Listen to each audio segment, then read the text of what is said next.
Good evening, Demon fans, and welcome back to the Demonland podcast. My name is Andy, and the last time the Demons were sitting in first place in a top-of-the-table clash, only to lose all 4 quarters of the match, was way back in the first season of the competition 125 years ago. Joining me tonight to discuss our fall from grace is veteran Demonlander George. Good evening, George. Good evening, Andy. Welcome back from Thailand. Good evening, Binman as well. It's going to be a busy night for us coming up since, according to the Demonland pundits, about 18 of the 22 players need to be dropped this week. So we'll discuss that as we go along. Like the good old days of Demonland. Andy, yes. Fall from grace, really? Well, you're leading with fall from grace? And also joining us tonight to discuss how we pick ourselves up off the deck and return to our former glory is B-Man. Good evening, B-Man. Good evening, Andy. Good evening, George. Good evening, Demonlanders. And I can. We've got video feed now on the podcast, so we can see the MFCSS flaring all over Andy's face. It's not a pretty sight. So you've had video footage all year to look at me. It's only flaring now. It's only just returning. If you can see the spots all over me. Yeah, his head's looking like a Sharon. That's from the sunburn, but yes, it certainly is coming back in full force, and you'll probably hear it dripping from me all night tonight because I'm not in a good place in my football supporting way.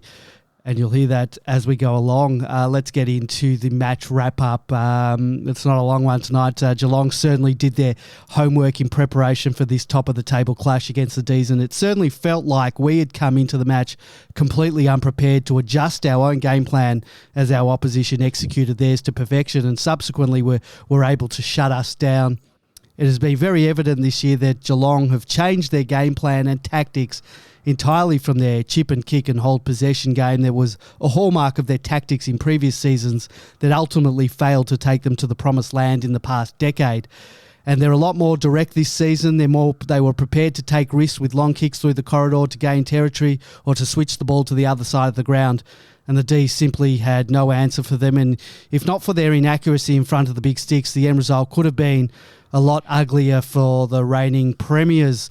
And I believe that the D's, for their part, possibly lost this game at the selection table by failing to select another tall forward. And yes, neither we nor Mitch Brown have impressed in that role and have not provided the foil that Ben Brown needs in order to not be double or triple teamed when we just bob it in high. And going into this match with Ben Brown as our lone tall forward, when your opponents have De Koning and Blitzarves and Henry, it allowed the Cats to use these players effectively up the ground as well, and they were basically able to form a wall across the centre and are easily able to intercept many of our forward forays from out of defence. Our only answer for our forward line woes was using Petrarca up forward, and as George noted in his match report, this forces the D's to rob Peter to pay Paul. And sure, Track produced 3 goals, but it ends up potentially costing us in the midfield where we were smashed in the clearances, 16-8 in centre clearances, 54-36 around the ground.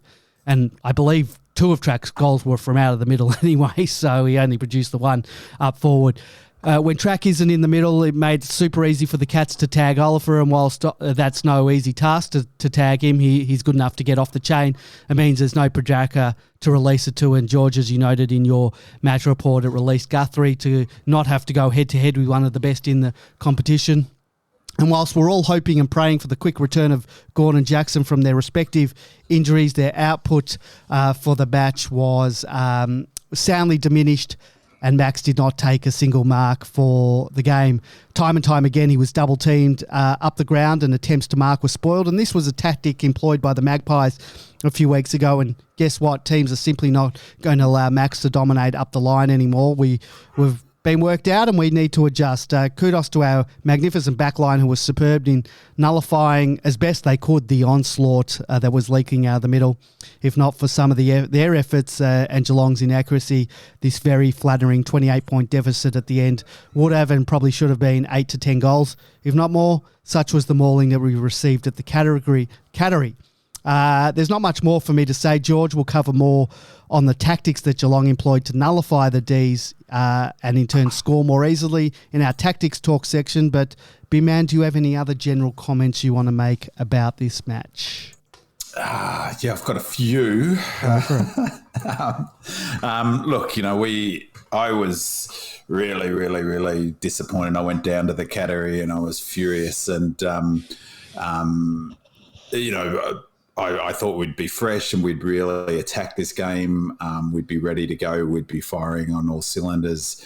I listened to Goody's presser and, cognizant of what is it, that lying is the first language of AFL. Yeah. He seemingly bristled at a question in the Thursday presser, or maybe it was the Wednesday presser, about whether Gawn was fit and Jackson was fit. And he's 100%, we wouldn't play them if they weren't. But then he proceeded to I was going to ask you, has he ever not taken a mark in an AFL game of football? I'm sure I'll have a look while you're talking. You can do your swamp thing. And he was pumping up about one versus second, and what a fantastic effort, what a fantastic game. And it didn't look like that right from the get go. A couple of minutes in that first quarter where we looked like the real Melbourne, and but again we looked flat. We were running up down on the spot. Some of the numbers were remarkable in terms of completely un-Melbourne-like. One that jumped out for me was apparently between the 14-minute mark of the last quarter and the 28-minute mark of the last quarter, they had 11 inside 50s to 0 in that period of time. That is so un-Melbourne. We looked fatigued. All of those things we've seen in our other losses, and I think I know the reason why. I think I know what's going on, and I have to make an apology to both of you, big Melbourne fans and all Melbourne fans out there. It's my fault. So I'm wearing this. I posted this. I'll read a post that I posted at 8:34 a.m. on the Thursday. Very excited about the day ahead. Chuffed that I was going to go to the footy and spend $90 to be in a shelter shed. So I'll just read what I posted. I don't believe my actions can have any bearing on how the Ds perform, which is why I'm not worried posting this picture will in any way jinx our chances tonight. Not worried at all, not even a bit. Seemed the appropriate day to post it. It takes pride of place in my TV room and is the first thing I see when I walk in. We had converted the garage into a soundproof TV room with a huge TV, perfect because I can watch the footy and not annoy the family or neighbours. I thank Weber for the brilliant, beautiful artwork. It looks incredibly amazing. And I thank Joe Boy for the stunning framing. And I just love it. It's the picture of Max Gawn being picked up by Viney after the prelim thrashing that we handed out to Geelong. And I finally got it up on the wall and I posted the pictures on Demon Land. Now, the tone didn't maybe come across from reading what I said, but to be honest, I am very superstitious and I do believe that what I do can have an impact on the club. And so I have put a curse on the club. That's clearly the explanation. So I have cursed the club. Now, I've done some research. It's a variant of the Norm Smith curse because we want a flag where we won't get very sick. So there's some good news and some bad news. Do you want the good news first or the bad news first, Andy? Well, give me the bad news first. The bad news is it is a condition. It's a curse. It's not good. It's caused, I now know it's caused the previous 3 losses in hindsight somehow, but it's also caused directly this loss. It's likely to cause the big bad news part of it. It's likely to cause at least another 2 suboptimal performances. But the good news is that it is, as I said, it's a variant of the Norm Smith curse. But because we've been inoculated with a flag, it's only a fairly brief curse. So I am predicting that it will lift in 2 more games. And then Friday night, the 29th of July, we go to Optus Stadium and you will see a re-energised Melbourne Football Club running on top of the ground and we will crush them and not lose another game for the season. So that's the good news. First of all, the first Norm Smith curse came after 6 premierships, so where was the inoculation there? Second of all, I also have the whole curse thing that I always had to do things in a certain way. This was pre-premiership, and in the finals last year, I sort of mixed things up, and I was doing all the things I didn't used to do before, and I've talked about it on the podcast, and we ended up winning a premiership, and I thought I'd try those things again this year and just throw caution to the wind. And as the year's gone on, I've sort of gone back to my old ways and doing all my OCD things, and look where it's got us at the moment. But that on that Weber thing, he produced this artwork. You can go onto Demonland. It's magnificent. You can find it. He sells it. He gave it. He actually sent me a copy for free. I didn't ask for it. He asked for my address. I gave it to him. I got it too, and my wife actually got it framed for me, and we received it just prior to our losses. So I think I'm going to burn this. I love it, Weber, but I'm burning I'm not going to burn mine. It's only a short-term bloody curse. Don't burn it. It's magnificent. It looks gorgeous. I got number 1, my print's number 1, because I put my hand up first. It looks magnificent, but it'll another 2 weeks, and things will turn around. So I can't see another logical explanation. So, for me, I'm over logic. I think that I'm going to go with my feelings from now on, like so many fans on Demonland seem to be doing. I feel like we're not doing insert whatever now. But look, to be honest, the numbers are just like the numbers tell this tale about the not being a Melbourne game. The only number that you would point to that says this is how Melbourne play is the contested possessions. And we beat them into contested possessions by 12. We had, I think it was 149 contested possessions, and our season average is 148.5. So it's right on our contested possession average. If we were complacent and not coming into that game with the right mindset, then the spot it would show is a contested number. I mean, for all footy clubs, your contested balls like the number 1, fundamental. It's the fundamental of any game. You hear any of the coaches talk about it. It's number 1, the contest. And our contest was okay, but watching at the ground at halftime, the scores were basically level. But it didn't feel like that was on the scoreboard. Didn't feel like it at all. No, we were woeful. Yeah. The other major stat, there was a number of them, but the inside 50 count, they smashed us as inside 50 count. They smashed us. Again, if you listen to Goody's presser, what does he highlight? He highlighted the fact that they kept it in their front half, which was I've never heard him say that before about an opposition, but his point was that's our go, is to keep it in the front half. Now, again, you can go through all of the things about, well, are we mentally not switched on? Maybe we're complacent. Yada, yada, yada. But those numbers tell me a different story. Of course, that doesn't mean that if the curse is lifted, that it's automatically will roll on to a flag. But the pattern this year, go to your point before, is this the round, what is it? The round, what have we got this weekend? Round 18? Round 18 was the game that we played against Hawthorn and Drew. And today on Demonland, I posted the link to that thread, the post-game thread, and I linked the post-game thread for the following week when the Dogs beat us. So for anyone who thinks this is, go back and read those threads. Jump on Demonland and have a look at those threads. All of the commentary in there, literally 90% in both threads, 95% of it, it's the same palaver that's being talked about now, that we're not switched on, Goody's beat, all the stuff you said at the top. Goody's being out-coached. We tactically don't do anything. They've worked us out. Our young players are struggling. Of course, none of that's a guarantee, as I said. But, the fact that our percentage is almost identical to what it was last year. Our win-loss ratio is almost identical to what it is last year.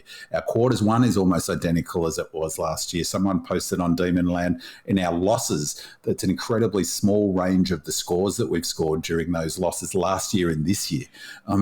There's coincidences and there's statistical patterns, But for me, I'm a bit upset that I think we've beaten the bottom teams. We haven't beaten the teams around us, and last year was a bit different. We were losing some of those games to the bottom teams, were dropping, but we're not. We were beating the teams that we're contending with. That's because we're playing them during the period where we've got the curse happening. I mean, that's the only difference. We played the top teams when the curse wasn't about last year. So that's when we beat them. We got beaten by average teams during the curse period last year. He's loading yours for the curse. No, it's the curse. It's the Marbo. It's the vibe. So it's just where the timing of them. We've got, we talked about it last week. We finish off with 4 top 4 contender games. Let's judge where we're at in that game in Perth, and then it's almost of no great value to make a decision about where Melbourne's at on that performance, because we couldn't run past our shadow. All right, well, let's go. All right, George, you take that, and then we'll go into tactics. I've just found out that this podcast has got 2 voodoo doctors working for us. So I'll give a couple of basic facts for a start that might encourage our listeners.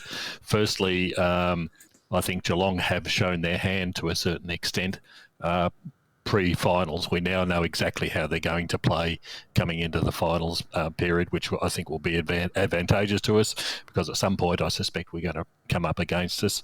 And the second thing is the finals aren't played down at Mogadishu, as one of our Demon Landers named it recently. Binman can attest to the fact that it's pretty close to the African version, given what he saw in the stand. In any case, we'll talk about tactics later on, but at the end of the day, we were beaten by a better side on the night. There is no question of that.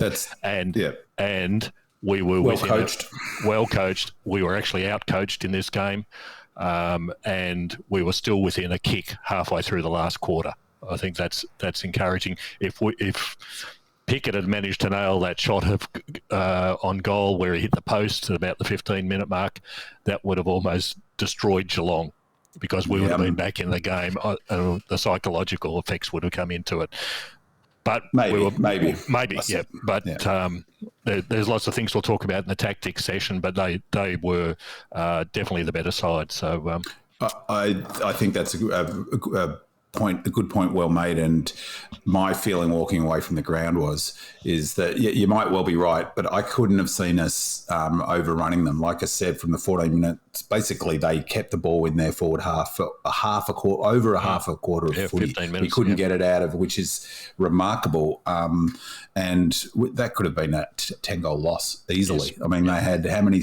When is the last time we gave up that many scoring shots? Well, probably Freo, probably not that long ago. But, that was incredible watching it. So it wasn't just a 29-point. It wasn't one of those games where the scoreboard flattered us, which is often the opposite way. I agree with what you're saying. They were well coached. They played great. They had the best players on the ground. They've got some terrific players. I really like Tui Duncan, who was just left to his own devices. He played well. It's remarkable to think, if you look at the numbers from that game from goal kickers, is that Cameron and Hawkins basically had no influence on that game, apart from structural and those sorts of things. Yet they still flogged us on the scoreboard. So there's a question from Doug Reamer in the thread on Demonland about the podcast, about whether the 5-day break in the Adelaide game could have flattened us or been a factor. They came off a 5-day break. I was going to say they had a 5-day break too. Yeah, but they played North and won by 120 points, and we had a genuinely physical game, didn't we? So they had a 9-day break. Or no, they had 5. Had a little bit extra. Amazingly, the Crows are number 1 for pressure or something, or second in the AFL for pressure, really high up on tackle count. I think they're at the top of the ladder for tackles. That was a genuinely physically tough game against Adelaide. So, who knows? But we definitely looked flat. You saw that from the get-go. I was at halftime, 2 points of difference. I was thinking, we're not going to win this game at that point, which is a really rare for me to think that during the game of footy that early in the game. I was thinking, this is not going to end well. Tonight on Tactics Talk, George, you'll first talk about tactics employed by the Cats to defeat us, and then our kicking strategy, which has also been a hotly debated topic on Demonland. So take it away, George. Yeah, this might be a bit long, so I'll need to call on Binman because he was actually at the game. I only had the privilege of watching it on the television and listening to the commentators who we won't commentate about.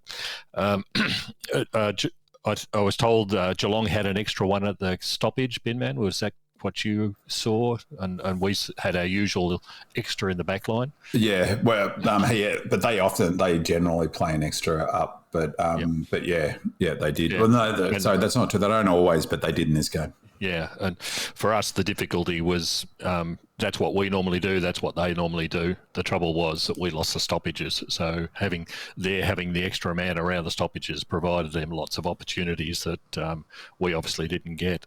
The other thing that really stood out to me was the way that Geelong changed. Last year, you remember the Geelong basically were a kick and chip type slow-moving possession type team. This year they're employing really long drives through the corridor, which had the effect of eliminating our strength on the wings, for example, and utilising the advantages of Cardinia Park.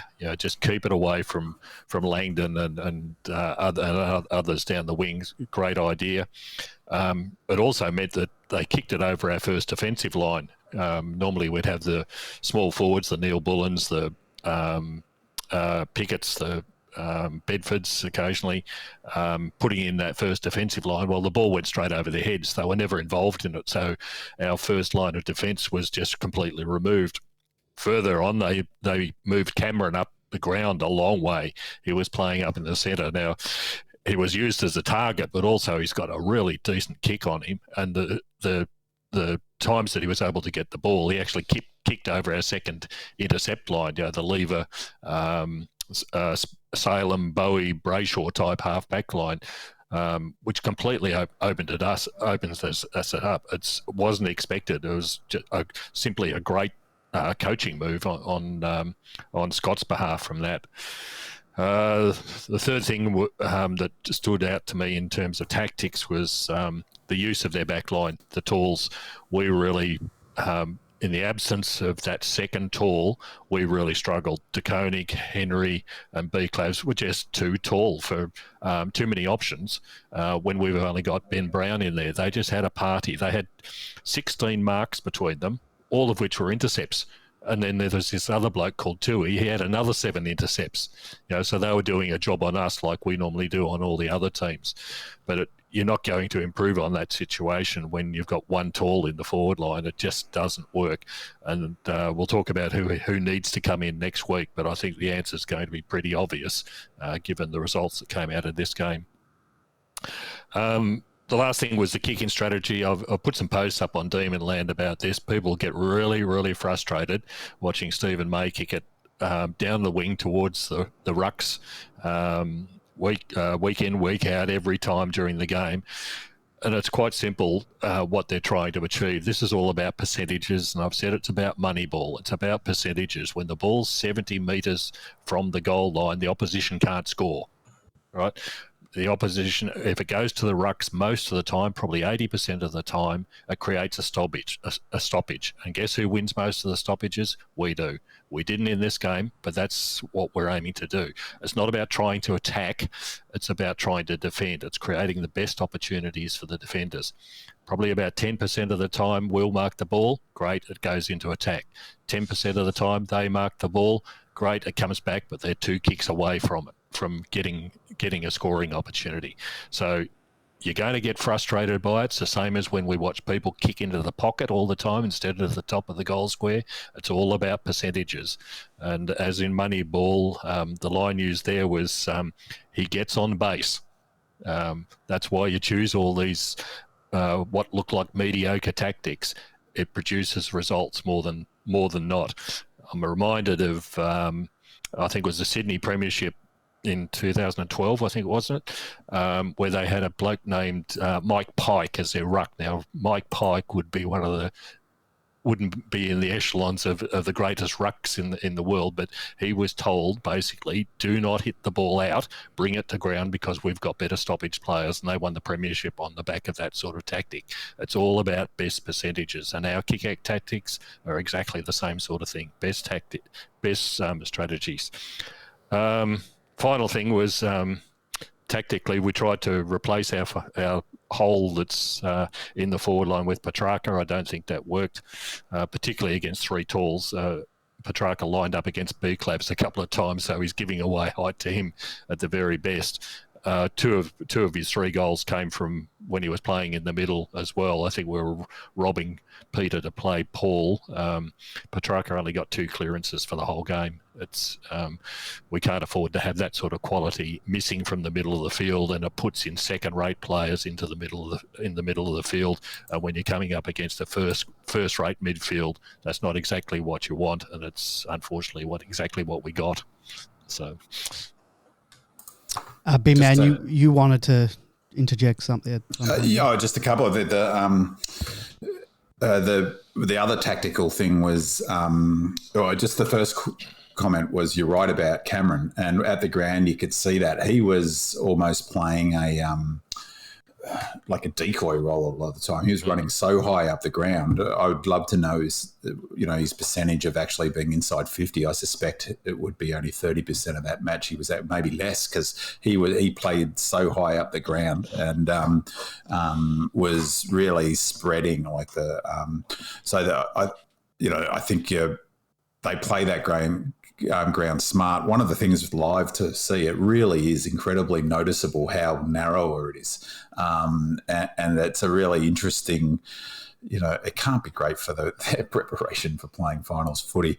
But the other tactical thing, George, was the way they played Max, and to have no marks in a game of footy, and to have the way that they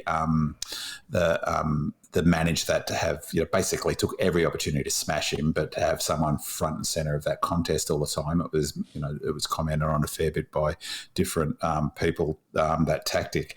One of the curious things from a tactical perspective, and I'm really interested in this, I said last week about Brisbane's performance against Melbourne, is that potentially given, maybe they thought that, Brisbane thought, well, we will load up heavily for this game because we're no better than a 60-40 chance of beating Melbourne at home. So if we are going to keep going hard on cursing, we are going to keep going hard, we might as well do it for this game. Maybe similar thought process was for Melbourne. We're no better than a 50-50 chance because they play that ground so super well. So maybe that was a factor, whatever the case, whatever the cause of it, whether it's a curse or some other more technical reason, then the fatigue was evident, whether it's a 5-day break or all. But one of the real interesting things I find tactically is Goodwin, the way he didn't respond to anything, and partly that the kick in, people on that thread, I read a little bit of it, but they get frustrated. Can't we change something up? Can't we do something? And for me, it's there's 2 bits to that. Is that he plays a real dead bat all the time, but he's a lot more innovative than what people give him credit for, I think so. But he keeps his tactical powder dry during the season, and he, in a way, he just let the team respond. He didn't respond at all to that tactic that they did with Gawn. Now, they avoided kicking to Gawn as much as possible, which makes sense. Partly, you're right. That's an interesting thing about that ground. You could probably do that better. You can get away with it a bit more. But they never counted the person in front, which it was an easy strategic thing to do. But he elects not to a lot, I think. But come the finals, he'll tactically make some changes. He kept Jackson in the ruck longer, for instance, than he otherwise would have. The other thing about that is it's very similar to our round 19 game against the Dogs last year, where they brought 2 extra to the stoppage and tagged Lever Beveridge in that match, to which Goodwin made no response whatsoever. And I have a feeling he would have increased our chances of winning in that game against the Cats if he'd tactically responded to some of the things that you said that they did tactically. But it's almost like he plays a dead bat because, he doesn't want to show any of his cards at this point of the season. So, if they do that again, well, we've got that in our knowledge bank, don't we? This is one of the things the Cats will look to do to limit our dominance or the limit the way we like to play. Now, there's all sorts of ways he could have done that, because if it was about limiting Gawn, then Gawn can just drop back and they bring someone else up to the contest. Or Langdon talked about that. There's multiple ways if they're tagging someone that they can use that to their advantage. They can move that tag around the ground, for instance. So I thought that just the non-response from Goody is tactically really interesting. And I thought I have no doubt whatsoever, 100%, that we will go into the finals with 3 talls, the same sort of setup, and it'll be likely to be Weed unless Van Rooyen, I still have this thought, we'll talk about him later, but that they might bring him in closer to the finals perhaps as an X-factor type player. But I suspect really strongly they'll go with the 3 forwards, and in a way it was curious because they didn't in this match, yet didn't change anything tactically. So exactly like you're saying, George, about that's the way we play, is that kick to the side. It's predictable, it's percentages, but it's predicated and it works because we have 2 going for that ball normally. We normally have Gawn and one of T-Mac and Brown. Now, Brown did that in the first half, kept us in the game. I thought he played a great first half, but he was the man going up to that contest and being the second tall, and he was shagged in the second half. He couldn't get to as many contests, but yet, despite him being shagged, and despite the fact that Gawn or Jackson, I think Jackson only had 1 mark, didn't he? So between our 2 ruckmans, we had 1 mark between 2 fellas over 6'5". It's an incredible stat. Despite that, no tactical change whatsoever. And it's like, it's because to do so puts a query in, gives the opposition coach some ammunition about how we might respond to a certain situation. But it also means it breaks down his fundamental philosophy of repetition, is that the plan is absolute, this is what you do. And so in the moment in a grand final, when you have to make an instinctive decision that's beyond thinking almost, it's all of those matches, those hundreds of matches under his coaching, that's what your muscle memory goes back to them.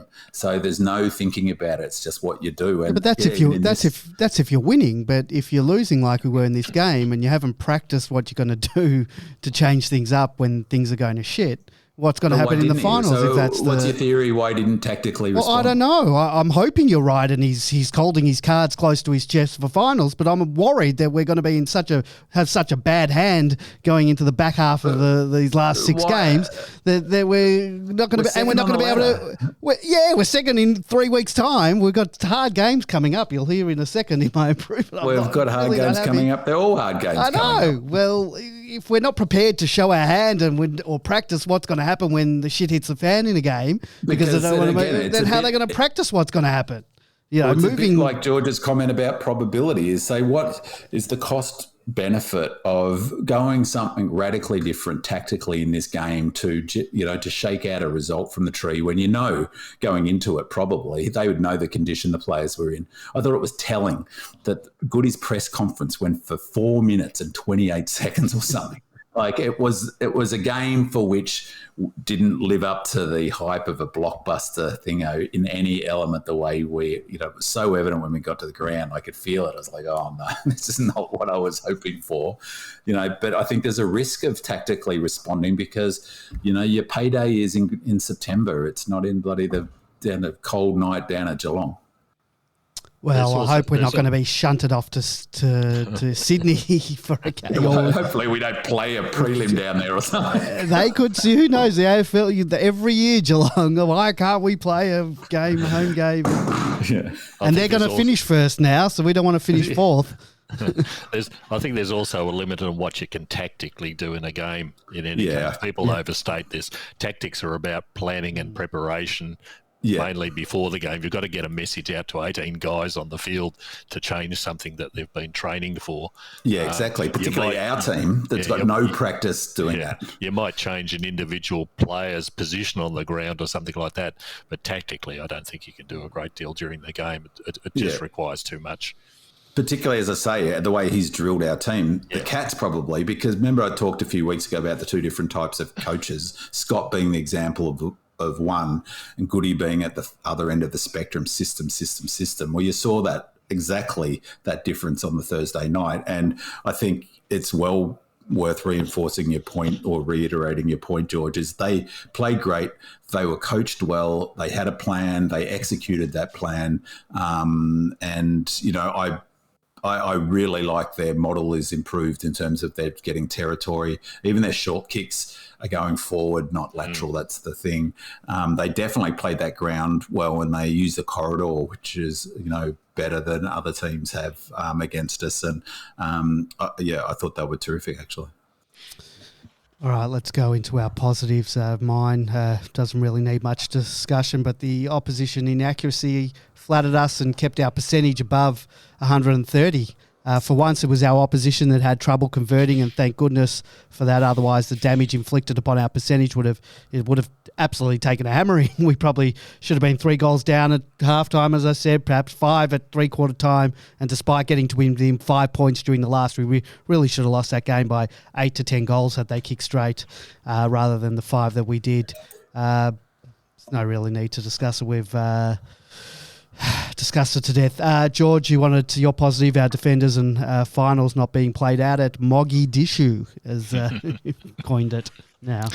Yeah, look, you've really got to give credit to the defenders this week. You know, I have never seen anything like, while Geelong had it basically wrapped into their forward half in the last 15 minutes of that game, and also they had it for long periods of time earlier on. The defenders did an absolutely fantastic job. Any other team would have lost that game by 15 goals, sort of thing. The ball just kept on coming in there time and time again.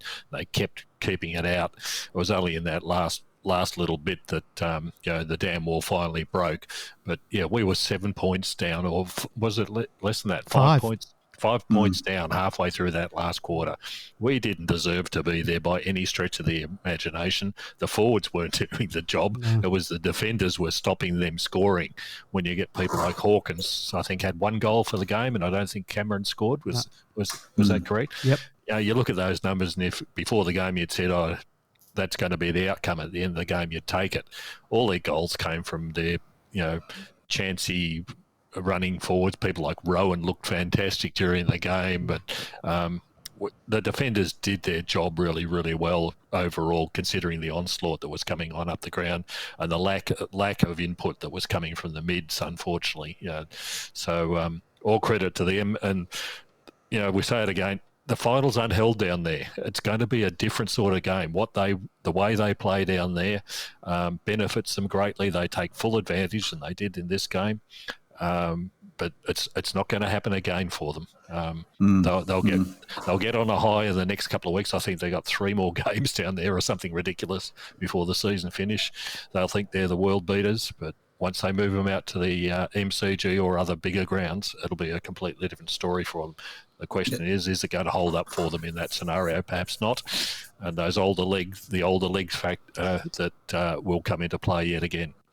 It's interesting with the as I said, like, it's really, you don't get a feel for how narrow it is until you view it. And that's the first time I've been to Cardinia Park where I've sat up high in a stand. I've always sat previously down in standing or near ground level. And at ground level, you don't get the same sense of how narrow it is. And they obviously, for that kick out from Maid that people hate, the left-hand side to Gawn, is they obviously reference the boundary line as the point from how far to come in. But when they kick at the MCG, that spot that he kicks to is sort of in between the boundary and the centre square. At Cardinia Park was pretty much on the edge of the centre square they were kicking. So if it goes slightly, as they were kicking towards the city end, slightly to the right, they're in the corridor. So it's like really, really compressed. And I thought it's an interesting point you made about the way that they got over the top. They did that cleverly in terms of their ability to use the width of the ground. The other thing, just as from another thought about the game, actually, while I think of it, is I read a report about it that, raved about the game, what a great game, it was a shocking standard game of footy. Like, I'm not sure, obviously it came across on the telly, but down there, Cats fans were going bananas because they kept on turning the ball over. They seriously could have torched us because they missed so many opportunities. They missed a whole bunch of free players going inside 50 a bunch of times where they just miskicked. Our kicking was terrible as well, our field kicking, but particularly in the first half, their kicking was as poor as ours. Just talking about poor kicking, and it's not down as an improvement for any of us, and B-Man, we've still got your positive to come, but what's happened to Stephen May's kicking? He used to be a pretty good kick, and he can't hit the side of a barn when he's going in a short pass, and it wasn't just this week, it's the last few weeks. Curse. We can't blame everything on the curse. We can maybe blame it on a dodgy meal at Entrecôte, but not, except for the curse can affect all aspects. If he's got a sketchy technique, and so the curse strikes people with sketchy techniques. He's always hit and miss. He's either he's a beautiful kick when he gets onto it, but he's always been a player that his turnovers are huge often. He'll miss the target by miles, but he's been pretty average kicking wise in the last couple of weeks, that's for sure. Well, definitely the last few weeks. I just maybe was always viewing him with some rose-coloured glasses. Yeah. And that's why you want him kicking long down the line. Yeah, exactly. You don't want him across the ground. Yeah, when the other one in this game from a kicking point of view is bloody Salem. I mean, Salem what's happened had to a him, couple of clangers that were but he is not really. His kicking hasn't been. No, he's not himself. Best, even this year. I mean, he's played some good footy since he's come back, but not his same silky self. B-Man, you wanted to talk about the form of some of our twos players, which we'll sort of maybe talk about a bit later on. But if you want to touch on it now, yeah, just a positive from I only could watch the first quarter and the first bit of the second quarter of the Casey game, so I'm not sure if you can you watch the replays of it? I'm pretty sure you can get them. Yeah. So I watched that last quarter because apparently it was terrific, but I read Casey from Casey's review, which was terrific, and I saw a few clips as well. I thought a real positive was the form in that game of Rivers. It was great to see him in one of the best. Van Ruin, and the big one for me was Laurie, 29 possessions and 3 goals. He in that first quarter, he looked like he was making good decisions. I picked those 3 because sort of that sort of picking up that thread that George has talked about a few times about the query over the players coming up from the Magoos, what sort of pressure are they? What's that next level? And Laurie had a bit of a question mark, but he's starting to sort of come into himself a little bit, and that was his most complete performance from what I gather. I didn't see the whole thing, but apparently he was quite influential on the result. Van Ruin, people raving about his contest, and on the back of that, calling for his introduction. We'll get to that at some point, no doubt. And Rivers, I'm really pleased to see Rivers sort of having a better week, because at his best. I love him back in the team. And also just the other thing, he's not one of the young players. So I picked those because there is a real positive to have 3 young players playing well. But at least what I saw in that first quarter, I thought Hunt was really terrific in that first quarter. So it's good to have players making a case from underneath, and particularly those young ones. We'll talk more about them shortly when we talk about Casey, and then in turn in the ins and outs, because I guess they've made a case that they put their hand up, so we'll talk about them shortly. Let's go to improvements, and for me, I think we need to make some changes, whether it's personnel or game plan. We can't ride out the 2021 wave, and this is where I'll get into it. We have not beaten anyone of note this season, and big man, you don't want to hear about it. You can talk what curses. About the Lions? Do they not count? I'll get to them in a second, but perhaps this is panic stations. But I don't have any confidence in our game plan. And wait, but by the Lions, didn't you say they didn't even try against us? And we'll get to that in a minute. Yeah, right. We've continued to through this, George. we've continued to employ the strategies of last year, this year, based on being so effective last season. And I think there's been a combination of teams working us out, and the strategy is just not working for us in the same way that it did last year. And that might be because of form, personnel issues. It might be your loading, whatever. I think we need to change things up. We can't play Ben Brown one out in the forward line. If Weed and Mitch Brown aren't the answer, and I fear that they're not, then let's pull the pin early and bring Van Ruin and get him into the team. T-Mac may or may not be back for finals, but if we continue upon the trajectory that we're currently on, we're just going to limp into finals and get bundled straight out. That's my hot tip. You may say that's my MFCSS that's come back with a vengeance, but I look at our record this season and I'm not instilled with much confidence. Now, I don't want to sound like opposition naysayers on social media bleating that we haven't beaten anyone this season, but we haven't beaten anyone this season. Now, we've successfully beaten all the teams outside the top 8. The bottom 10 have held no fear for us this year. We beat the Bulldogs and Port while they were down. The Gold Coast before they've found their recent form. The Saints, who haven't really shone this year, they've been up and down. Of the teams in the 8, we've only beaten 2 of the remaining 7 and are yet to play one of them. The Tigers have been hit and miss this season. The Lions are struggling at the moment, just like we are. And Big Man, as you said, they might not have even been trying against us.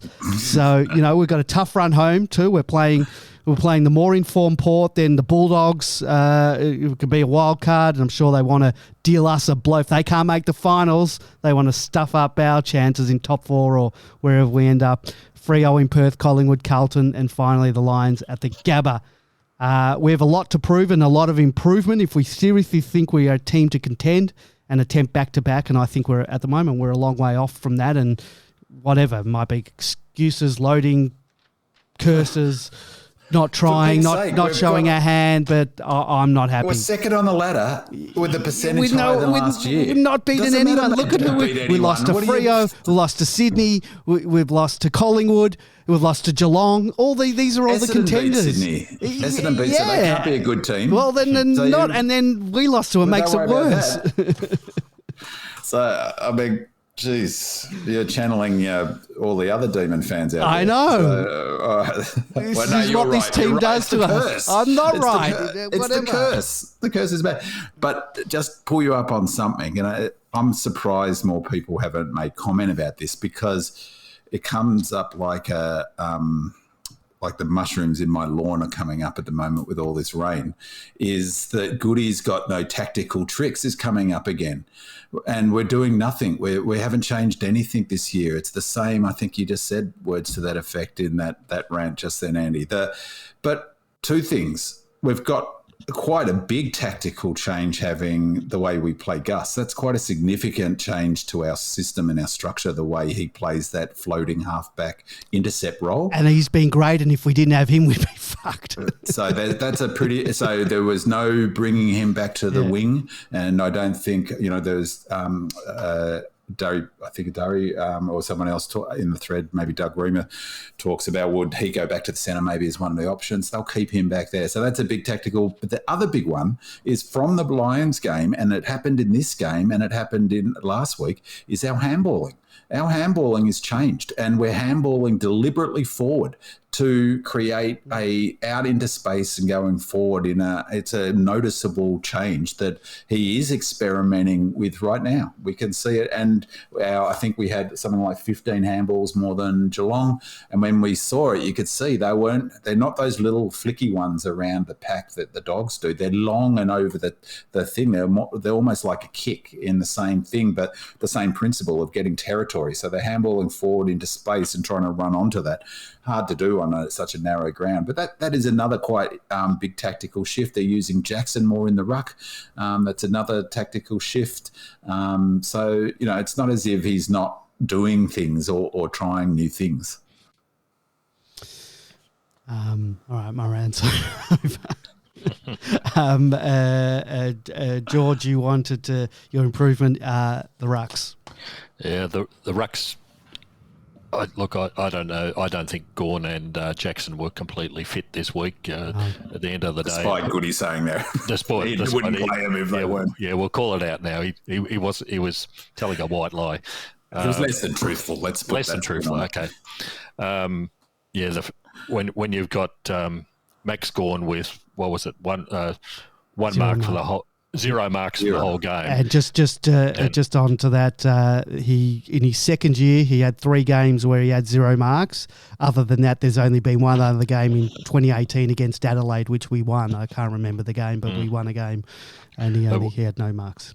Yeah, it wasn't just no marks. Jackson had 1 for the whole game as well. More importantly, both Jackson and Gawn had 0 possessions in the last quarter. Wow. Jackson had 0 possessions in the last half. Wow. Yeah. Right. That's a serious curse. That's a serious curse. It's the $1 million a year curse. Yeah. Everybody knows the input that these 2 guys have had. You've only got to look at the grand final from last year and the whole final series. When these guys are missing effectively for half a game, that really affects the team. So hopefully they can overcome those injuries that they've had to produce a better performance this week.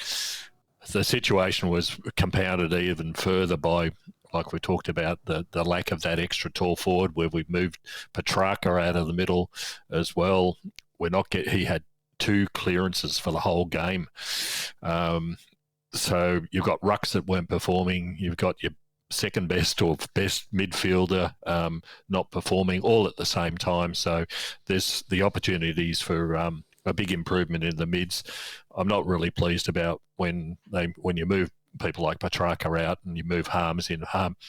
Harms is not a midfielder. They tried this earlier in the year. He's good around the stoppages around the ground, but he loses his opponent really quickly when it's sort of one-on-one in the middle. Had lots of possessions in the first half, in the first quarter in particular, and I reckon turned over half of them. He's just not what we need in the middle. But the problem is, because we've moved Petrarca up to try and create something up forward, we've got to fill it with something. But I think there are other options that might be available. We'll talk about those in the ends coming later in the podcast. You make an interesting point with the Gawn and Jackson's basically no influence on the game, particularly in the second half. Goes back to that structural thing, because them having an ability to clunk the mark, or at least if they're not going to mark directed forward. So they were clever the way they did that, because they look to do that so it lands in a predictable place. As someone posted on Demonland, if it's predictable to us, it might have been Andy. It's probably Andy in one of his other avatars. It's like he's one that he's got the crazy Andy on there, but is if it's predictable to us, it's predictable to them. But they just let that. They didn't respond.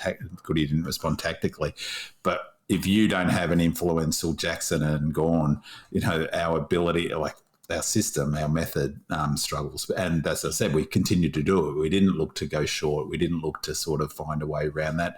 It was clearly instructions: stick to the game plan, fellas, despite the fact that their influence was down. So, it was interesting watching Gawney. He neither of them looked fit or like not injured. They both looked, and Gawn looked pretty ropeable at the end too, and sort of frustrated actually. And it was interesting for that. Interesting where I was sitting, because you could see right down below into where they all were, and there was a bit of angst. Not angst, but none of them looked super up and about and energised. That's for sure. Speaking of curses, I've just realised that jumper hasn't done us any favours this year. I actually like the design of it. It's grown on me, but we haven't had much success. We lost Langdon, we lost T-Mac, and Langdon hadn't been the same up until last week or whatever. But, it's really been a bit of a curse, that jumper to us. We lost to Freo and now Geelong. So the jumper's to blame, not Bin Man now? Well, it's all part of the curse. It's all part of the curse. So, wow. Okay. My improvement is I was going to say, Bin Man, you had TBC as your improvement, but it's just come to my mind now. Is it call a witch doctor to get rid of this curse? My improvement is twofold. One is that we talked about this early in the year. I find it ironic that everyone's we need T-Mac back, and some of the same people who were wanting him to be gone. I want him back. I don't want him gone. I think we need him. It is that second tall forward in the, so that's a big question. But my other improvement is the Cats fans really need to do some work on their sledges, and two, their critique of the umpires. So this young fella all day behind me was yelling about Max Gawn, you're a handbag. I don't even know. Aren't they the handbaggers?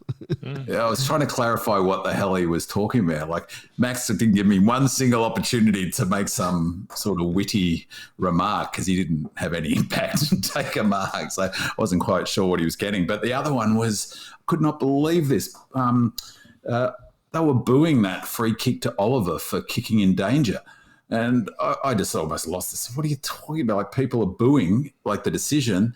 He broke his hand. Like, on the replay, it was clearly, you could see that, like, they were booing because the implication from the booing was that he was milking it, I assume, because he was shaking his hand like crazy afterwards. And he got and then they were booing Clary afterwards still. Like, your bloody captain's just broken our best player's hand, and he's in question, whether he gets up. Hopefully he does, because as I said last week, it's 96 consecutive games. 120. It's more than that, yeah. 127 consecutive for Oliver. No, 96 games that Petrarca and Oliver have played together. Oh yeah, right. So it'll be the 97th, the one on the Cat. So it's 98th next week. So, Petrarca is 99 consecutive games as well. I'd be spewing if Oliver doesn't get up. So we'll talk about that soon. Binman, you do need to remember that. Remember when Jeff White had his face kicked in down at Geelong by their ruck? Wasn't it in the final? Or was it Geelong? But he was blamed because he got his face in the road in a ruck contest. So the Cats fans haven't learned from anything. All right, let's move on to Casey. It was a tale of two halves, but out of regular order, as Casey dominated the first quarter with 6-0 before going goalless in the next two quarters and coughing up their lead before piling on 5-2 in the last quarter and taking out the win by 11 points and remaining undefeated and still sitting atop the VFL ladder with 6 rounds to go. Bailey Laurie, as we've discussed, had 29 disposals and kicked 3 goals. Van Rooyen and Wiedemann kicked 2 goals each, while Dunstan had 29 disposals and Trent Rivers had 20. It sounds like, George, you watched more of it than Binman, so I'll go to you. Who impressed you this week? It was an interesting game because it was the traditional old style winter game of football. It was 5 degrees down there and it rained in a big way. Didn't quite start in the first quarter, but it certainly bucketed down from the second and third, eased up a bit in the last. But so it never ceases to amaze me, players who don't adapt their game style in the wet. They keep trying to pick the ball up when all they need to do is kick it off the ground. But Casey got off to a ripper start. They had a 34-point lead at the end of the first quarter. Geelong were just completely all at sea. They couldn't bring anything. Then Geelong, once the rain started coming down, they obviously a bit more used to it down there than what we were. They kicked 8 goals in a row unanswered. So they well and truly came back in the second and third quarters, and then, like I said, it eased off a little bit in the last quarter, and Casey seemed to get their act together and came good again. For me, Laurie was outstanding. He was able to just cut through the middle of packs of players, something that he's been showing glimpses of in the past. And while I've often wondered who is he going to replace, we might have a couple of answers this week if Oliver doesn't come up and questions are raised about other players and their roles. But he certainly played well enough to warrant a selection. Where would you play him? Would you play him in the half forward and maybe give him some minutes in there? middle? It's hard to say. He's certainly been playing pretty well all his time in the middle, around the packs at the VFL level. But AFL level's a bit different, and he's a smaller body. Absolutely. But if Oliver doesn't come up this week, there's a possibility. And Sparrow didn't put in a great game. Bedford was pretty ordinary during this game. Creates those opportunities for that sort of player. But he was brilliant. I was just going to say, George, the small forward is a particular role, though. It's not like you can just drop someone in who happens to be small and like, I don't know if he's got the tank either for that up and down running, that half forward flank. Yeah, you're right though. That's what I thought in the first quarter. He looked like he was taking good options, but he seems to have really improved his ability to, I don't know how to describe it, like time his way, he cuts through packs and things. One of the interesting things, and this isn't voyeurism, you look at him, all of a sudden his thighs meet. He's put on a lot of muscle around from the waist down, that enables him to push through, whereas probably before he got caught, he's now much more powerful than what he used to be. So, it was amazing to see him in the wet just side through the middle of packs. It was quite remarkable. Others who played well, Chandler was very good, put in a more than adequate performance on the field. Hunt was good in the back line doing what he needed to do, even kicked a goal. I think he kicked it about 90 metres because it skidded the last 30 in the final quarter, but goal's a goal. Laurie really sealed the game in the end with a nice goal to put him, but Jacob Van Rooyen was just superb, just absolutely. He's been playing as backup ruck because Bell was backup. He took 6 marks for the game, all of which were contested in absolutely abysmal conditions. Other people weren't marking. This guy's ready to go now. Bring him in. There, Andy said it. Bring him in. Yeah, he's ready to go. We need another tall up there. He can't do any worse than the other options we've been pursuing. Bring him in up, then play his first game of footy up at the Alice, not at the G the following week. That's better than playing him Queen's birthday. Look, so how that worked out. Yeah, look, Port play. We'll talk about Port later, but this is the opportunity. We can't go into another game like we saw in this game where we've got 3 talls from the opposition taking us apart. We need another tall up there, and we don't need to be using one of the mids to achieve that. So he put in he's kicked 22 goals for the season, and he just takes marks where others don't. It's just remarkable. He's been doing backup ruck. He's obviously built his tank and his strength. The other concern, we're moving into who comes in next week is T-Mac's been now quoted as 7 to 9 weeks. Well, he's off his legs as well. That's the important thing. Will he have the fitness going into the finals? I doubt that we'll see T-Mac back in any way, shape or form. And now's the time that, if you're going to give an opportunity to someone, now's the time to do it. The query on Van Rooyen coming in though is that he's not at all like T-Mac, or he's like more of a Rewald height, Jack Rewald height, and that 2 talls is actually 2 genuine talls. It's not about having an extra forward. The trouble is we've got no one else at the moment. Well, how did Weed play? Look, I'm too biased to comment. I don't think he did enough during the game compared to Van Rooyen. Weed takes a chest mark, uncontested, kicks goals. People see the numbers of a goal, but you don't see Weed taking 6 contested marks in the wet like Van Rooyen's been doing. I guess on the positive side of the ledger for that is, he's not quite big enough. So in a way, he's like the Fritsch of that forward. Like that's the more natural one. But because he competes so strongly, he plays taller than he probably is. So you could probably get away with him, flying for marks to bring it to ground still. But because that's what that extra tall is to block and to screen and to create, to provide the space. Maybe Brown could be the blocker and screener for him. And he, but we've been saying it all season, and he's, as we've said, he's a natural footballer, and he's not just all of the things, the skills that you talked about, George. I really like the way he looks to. You can see it. He looks to impose himself on a game of footy. He wants to be the player who changes the direction of the game, and I even at senior level, if he was to come in, he's the sort of player who you'd want to stick someone on and go with him, because he'll look to get out the front of contests, and I still think he's probably a few weeks away, to be honest. And I wonder whether closer to the finals, but who knows? That'll be interesting this week, won't it, to see whether you reckon Weed would have to suck up a fairly big sort of hit to the ego if Van Rooyen gets selected ahead of him.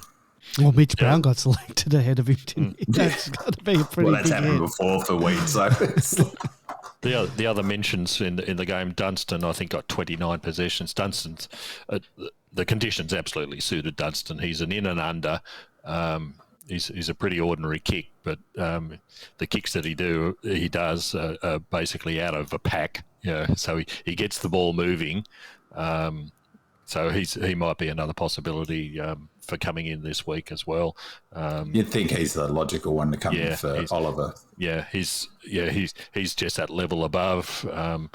So he's a real strong possibility as well. Was all I think we had. So maybe you bring him in for Oliver, although I reckon Oliver will get up. I think he will. He's the sort of bloke who'll just go, he's broken hand. He's broken his thumb. He's had a 9-day. He's going to have a 9-day break. Pardon the pun, but it's from surgery. It's probably only 7, maybe 8. When would he have had surgery? On Monday? They had it on Monday, I think. Yeah, so that's only 7 days. Not even 7 days. I'd imagine. We don't know what. We haven't got the X-rays in front of us. I'd imagine. Well, here we go. I can see them. They're blank. I suspect it's a hairline type fracture or something like that, and they might have put a plate in or a wire or whatever they do. And the main concern will be the making sure the skin repairs. Is it his handballing fist? Can always use probably glove. one of them. Who was Medi's sub on Thursday? Hunt, I thought so. Yeah. And then he backed up on the Friday. He didn't play, obviously, on the Thursday. Yep. I thought that was interesting. I wonder whether Laurie could be the one who comes in if they reckon he's close to being ready and sit him on the bench the way Bedford has, and Sparrow before him, and JJ as well. The best thing about that win, the Casey win, is that it was some big legends or night for the Cats. So they were having a big dinner and watching the game, presumably. So that added extra joy to the victory. I'm sure they would have been devastated. Had to drown their sorrows. About the twos. Terence in the chat room says perhaps he's a bit gun shy, but can we at least get JVR, that's Jacob Van Rooyen, signed for a significant period before we roll him out and have West Coast and Fremantle angling to get him too? I forgot he's a Western Australian boy, so you don't want him kicking a bag of goals. Keep him on ice until the next contract, maybe. Yep. All right, let's go into opposition watch. Since the D's dismantled the Power in round 4 in Adelaide, both teams have won 8 games and lost 4, yet the D's sit second and Port sit 12th place with a sliver of hope that they can still make the finals despite losing their first 5 matches of the season. Last round, Port Adelaide easily brushed aside the Giants by 55 points while keeping their opposition to just 3 goals. The week before, they took it right up to third place Freo, only going down to the Dockers by 8 points in Perth. This will not be an easy match for the D's, having to face the Power on neutral turf in Alice Springs, a venue where Port may have the crowd advantage. B-Man and George, you can jump into because you've observed Power in recent weeks, and what can we expect from our opposition this week? I thought George was going to do the... George, you could do it. I wasn't sure. I couldn't remember who did it. I do, of course, have opinions on the matter, but... I've got... Look, I watched the Port versus GWS game, and the first thing that came to mind for me, unfortunately, was very similar to the Geelong North game that I watched the previous week. It was almost bruise-free from both sides. From both sides. I was really surprised that Giants didn't bring it, though. Yeah, they didn't bring it, and Port didn't bring it. They didn't need to. They were both playing off each other so much; it was just incredible. There were 12 free kicks to each side for the whole game. There was no need because they weren't tackling and they weren't dropping the ball and things like that. It was just incredible. Port completely were allowed to overrun them. They had 35 inside 50s before half time. They had 67 to 37 at full time. It was a complete rout. They didn't stop them bouncing off the halfback flank, and that's how they score it and move it. Is a bit like the Dogs off the halfback flank, and it was just incredible to watch. The main things that I noted, and we have to do something about this, and this is another reason why we need to bring in this extra tall. Aliir had 11 intercepts. Now, he just stood there all night taking the ball out of the air and rebounding.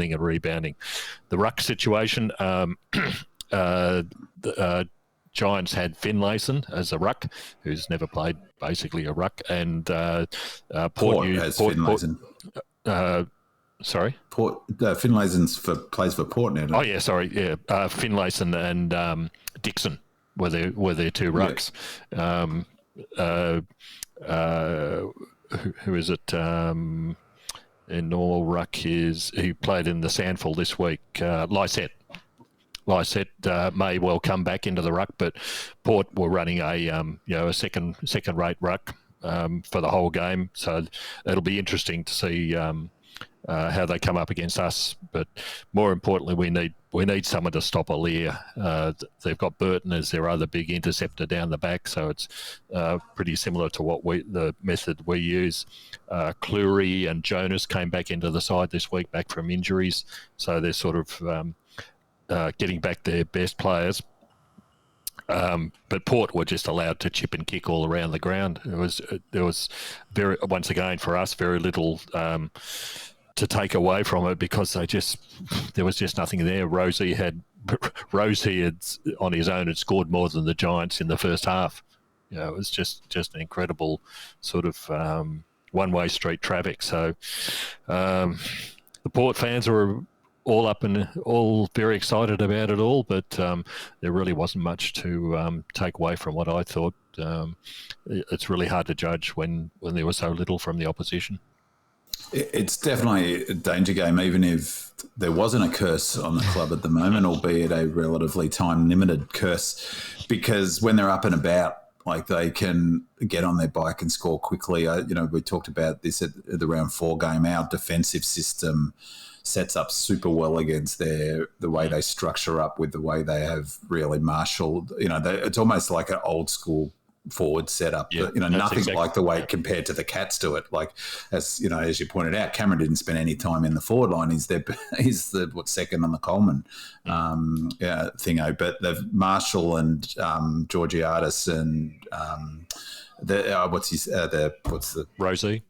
No, Dixon. He's playing a bit higher, it seems, this year because Marshall's got that sort of truthful forward, but still they're a kick to the marking contest type forward line, which is fine, I guess. But it suits our defenders, yeah.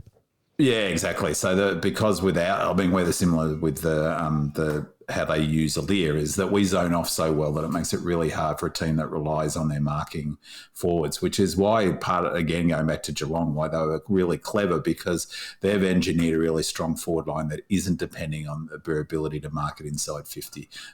Like with Cameron, he gets a lot of his goals running back inside 50 as opposed to leading out from the goal square, which is what Dixon does and Marshall does. And then you've got a player like Rosie. I'm not sure if Robbie Gray's did he play on the weekend? He did, yeah, did very little. Look, he's on his last legs, and he's very likely to pull a hamstring at some stage. I worry about Rosie because he's the sort of player that he looked in good nick, albeit without much pressure. But he's a skilled player, and he's that player that we do struggle with, that sort of small forward. A lot will depend, obviously, on how up and about we are and how energised we are, but it's a danger game. And I mean, the next two games are very similar teams, I reckon, in terms of the way they play their footy. Port aren't as much of a handball chain up as the Dogs, but both teams like to run hard off the half-back flank and transition quickly and get it inside 50 quickly, and try to create one-on-ones with those talls up there. So we've matched up on really well on Port under Goody, and this equivalent game last year was the last week's game actually. And you might remember we came out and blitzed them in the first half, and then put the sort of queue in the rack and parked the bus for the second half. And we'll know within 10 minutes what sort of preparation we've had for it. It's a beautiful ground, so I hope the weather's good and all of those things, and the crowd, I'm guessing it'll sell out. It's a pretty small crowd. There's a few regular Demonland posters live up that way, so hopefully they'll be able to get there and give us a good match report. So I personally think the AFL have dropped the ball a bit on this, because that year we played Adelaide, where they had the whole heart of the country thing. That's what they should really look to do, that, and invest some money into Northern Territory and Alice Springs. Well, they did that. That was pre-COVID, and then I think there were plans to do that. The COVID year didn't happen, and I guess they don't want to waste their money at the moment. They're keeping all their pennies. Yeah, I think they're also slowly moving us out of that area. Yeah, I don't think we'll renew. Giving it to the Suns. I don't think we'll renew the contract now that the Northern Territory. Yeah, it makes sense for the Suns to play there, Yeah, I don't think we need to anymore, hopefully. Yeah. Yeah. Anything else about the Power? Just that that would be a remarkable effort if they end up making the finals, which they're probably not likely to now. But after going 5, that they've turned their season around pretty effectively, haven't they? So, all power to power. But it'll be. It's an important game really for both clubs, because if they lose it, they're definitely out of the. They've got Melbourne, Geelong in the next two weeks. Then North, it looks like North, or is that Collingwood? I can't tell. It could be Collingwood, Richmond, Essendon. So they got a tough. They got a tough. All I hope is we win and win well enough for Andy to just relax a little bit. Well, I won't be relaxed, because it's the next few weeks. There's no more relaxing for me. We don't have a West Coast at the G or a North Melbourne to come. Like, I think don't Geelong still play? I think Geelong still play the Eagle. Oh no, they don't. Steel sharpen steel, Andy. Yep. All right. Anything else? Anything else happened to the Demons this week before we wrap things up? No controversy. There was nothing in the news about us. No salacious emails or quotes, or there was no dining experience. I did read on Demonland that there were no sightings. Sorry, there was an absence of sightings, of players out and about. So, hopefully they're head down, bum up. Well, someone said didn't someone say they saw Stephen May at Grilled? He's really taken, he's gone down the down the route from Contracot to Grilled. No offence to Grilled. That was the other one of the sledges someone yelled out. It was like he was right in front of me, and I just come on, buddy, that's just shocking. He yelled out to Steve May, "Go back to Entrecot, Mr. Entrecot." It's like, come on, buddy. He couldn't even pronounce it properly, bloody Geelong muff. All right, well, let's leave it there. Thank you, George. Thank you, Bin Man. Thank you, everyone, for listening. We'll be back next week, same time, same channel. Let's go, Demons. Go D's. Go Redleggers. Come on, Demons. Come on, Demons. Come on, Demons. Come on.